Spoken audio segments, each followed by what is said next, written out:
Midco Sports Tonight, highlights, recaps, and analysis of our Saturday NSIC football games. Then it's Coach Talk. Hear what USD's Bob Nielsen and UND's Bubba Schweigert had to say about their team's weekend wins. And finally, athlete tweets, featuring a little national flavor from a local high school. All of that, plus much more, Midco Sports Tonight kicks off right now.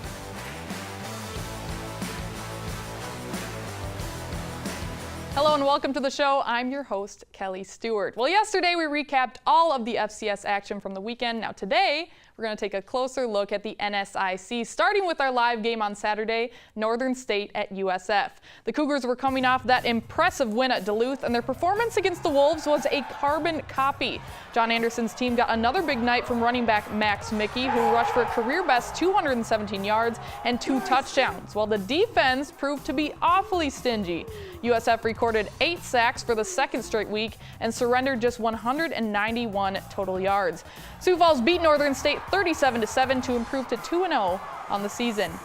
The week's only other matchup of unbeaten teams took place in St. Cloud, where the Huskies hosted Winona State. It was a 7-point game at the half, but it was all Warriors after that. They outscored St. Cloud State 17-0 over the final 2 quarters to pull away for a 34-10 victory. Running back Eric Berth ran for just 51 yards on the night, but he scored 3 touchdowns to lead Winona State. The biggest 3 of the day came in Mankato. Minnesota State put up plenty of offense against Minnesota Crookston on Saturday, but the most impressive shot came off the right foot of kicker Casey Bednarski. The junior drilled a school and NSIC record 63-yard field goal on the final play of the first half to give the Mavericks a 30-point lead, and they never looked back. Bednarski finished 4 for 4 on the day, and Minnesota State rolls 56-19. Also in Minnesota, Bemidji State rebounded from its season-opening loss by pounding Concordia St. Paul 54-17. Jordan Hine tossed 4 touchdowns to lead the Beavers, but he got plenty of help from the running game. Michael Washington and Tahi Nomain each surpassed the 100-yard mark on the day. Augustana trailed Mike Aldrich and Minot State at the half, but rallied for a 28-20 win. The Vikings took the lead. Rudy Simflurin's 3rd touchdown run then salted it away with a pick 6 from Jordan Dieterman. Quarterback Ryan Rubley accounted for 269 total yards and 2 scores as Augie evened its record at 1-1. And finally, Wayne State started with a bang and never slowed down against UMary. Aaron Wright returned the opening kickoff 100 yards for a touchdown, and the route was on from there. Quarterback Zach Osborne completed 16 of 22 passes for 293 yards and 4 touchdowns, with 2 of them going to Sam Wagner, and the Wildcats cruise past the Marauders 48-10. So that's a quick recap of our NSIC action over the weekend, and to talk a little bit more about it, we bring in our Northern Sun expert, David Brown. He's back from Minnesota, went to the Vikings game yesterday. So first of all, how was the game? It was awesome. I loved it. Well, let's talk NSIC. Okay, we'll talk NSIC.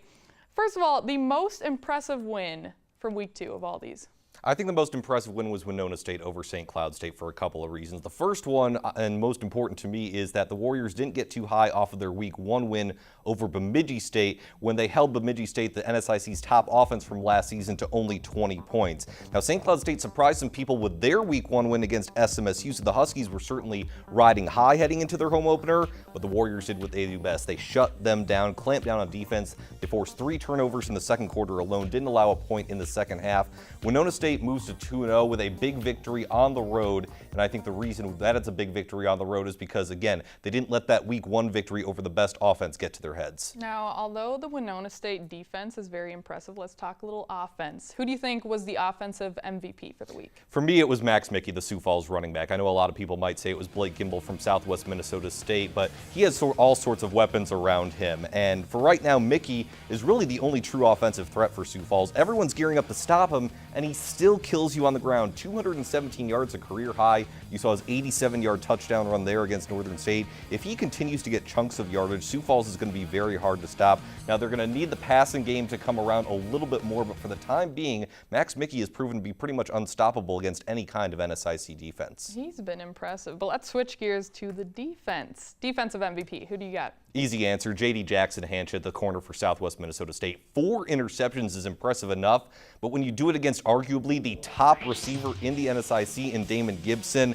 that makes it all the more impressive. Now, to be fair to the Dragons, they were playing catch-up most of the game, and some of those throws were being forced Gibson's way, but to have the presence of mind to still stay focused, still stay confident, knowing the ball is coming Gibson's way, makes it all the more impressive to me. J.D. Jackson Hanchett is proving right now for Southwest Minnesota State to be a true shutdown corner, something that Southwest Minnesota State honestly hasn't had in a long time. Everyone knows about SMSU's offense, but if J.D. Jackson Hanchett can shut down the other team's top wide receiver, that makes the Mustang offense even better and can help them win some close games.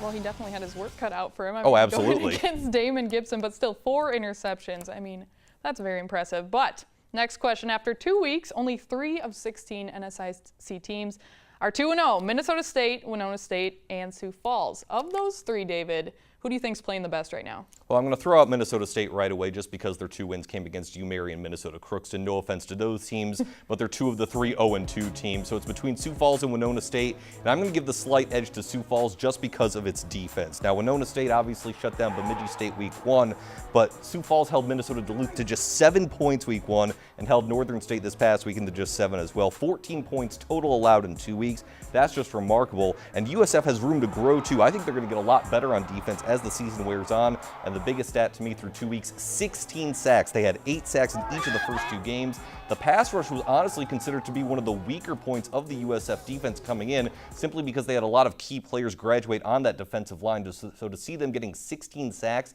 in the first 2 games, I give Sioux Falls the slight edge over Winona State as currently the best 2-0 team. Oh my gosh, 16 sacks. All right, well, great insight as always, David, but let's look ahead to week 3 now. Looking at all those matchups, which do you think is the most important of week 3? The most important game of week 3 is Minnesota State Mankato at Minnesota Duluth. Now, obviously, as I mentioned, Minnesota State 2-0, but their wins came against a couple of teams, UMary and Minnesota Crookston, who weren't necessarily all that great coming in, whereas Minnesota Duluth, they need to figure out their identity. Obviously, they lost in week 1 to Sioux Falls, and then they needed a 4th quarter comeback on the road this past weekend to defeat Upper Iowa. They need to figure out who their quarterback's going to be. They've been rotating a couple of guys in. They don't know which running backs they can depend on, and that defense, that Minnesota Duluth Bulldog defense, which has lost so much since 2016, they need to find their identity as well. I think Minnesota State's easily going to be the toughest test for them, and likewise, the Bulldogs are going to be the toughest test for Minnesota State. So even though it's 2-0 against 1-1, I think both these teams have something to prove, especially UMD.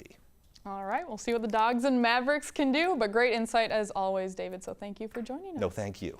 All right, when we come back, when we come back, Jay Elson discusses USD's 2-0 start with head coach Bob Nielsen. Coach Talk is next on Midco Sports Tonight.